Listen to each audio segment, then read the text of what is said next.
Hey everyone, Dan Weintraub here, danweintraubcoaching.com or Dan Weintraub Books on Amazon. So if you've read any of the work that I've done, or if you've watched some of these videos, you keep hearing me say we lead with physiology. Physiology comes first. And I want to talk about that a little bit because in many ways, understanding that we are neurophysiological beings is in some ways very relieving because we are experiencing all of these internal sensations that we are oftentimes unaware of.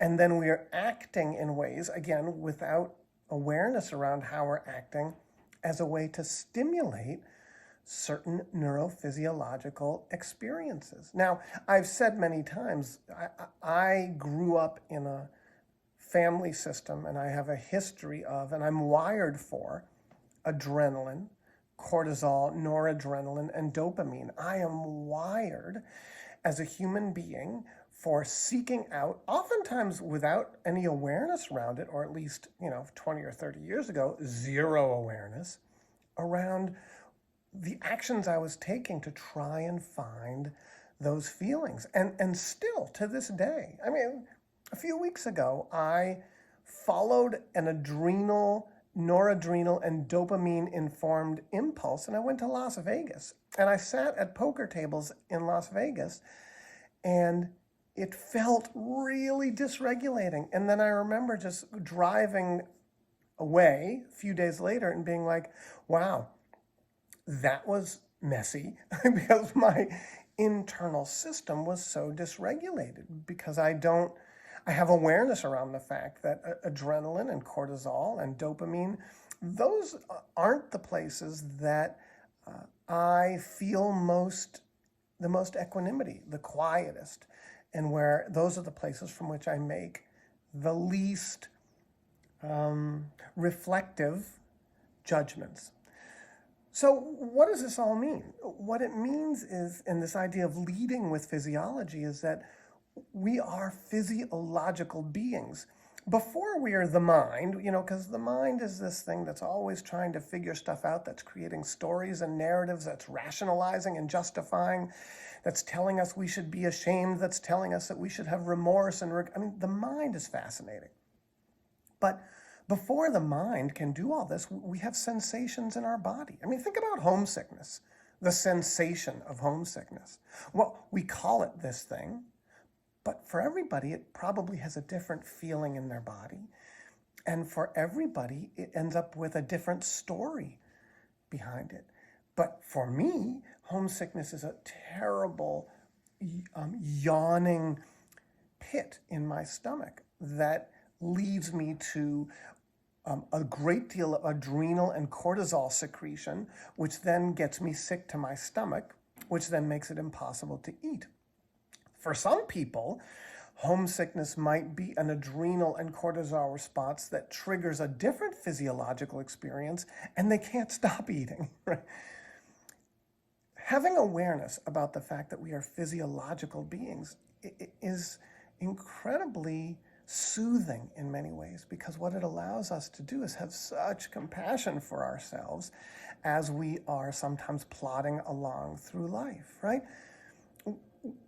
Think about people who are on an unconscious quest to have sexual, intimate experiences. Well, what is our human sexuality?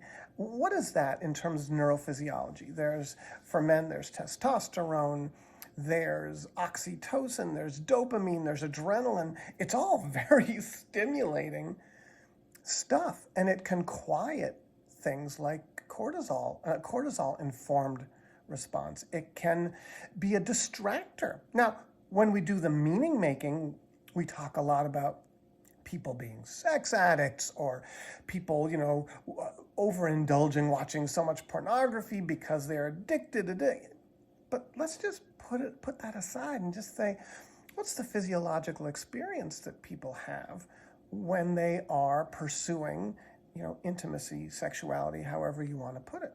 And it is a very powerful, profoundly intense physiological experience, neurophysiological, on the nervous system, on the body.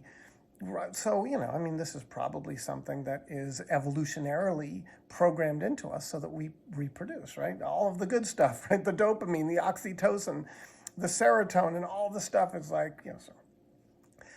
But understanding that we are physiological beings allows us to have compassion for ourselves when we're kind of going off the beam. Like, I was able to drive away from Las Vegas and giggle and say, oh my God, I'm so dysregulated. That was, I was able to smile at my own humanity. And it's really important, it's important that we don't beat ourselves up and create all of these stories based upon cultural norms and based upon all of the psychologizing that we tend to do. I mean, my gosh, how many books are there out there on, quiet your inner critic and the end of shame and all of that work is work where you're trying to shift your neurophysiology, but we end up talking about it from the perspective of thought and thinking. But you can act your way to feeling better or feeling different. You can. And part of that is just engaging in daily practices that move you away from those habituated, dysregulating states and more toward states that are more regulating and equanimous.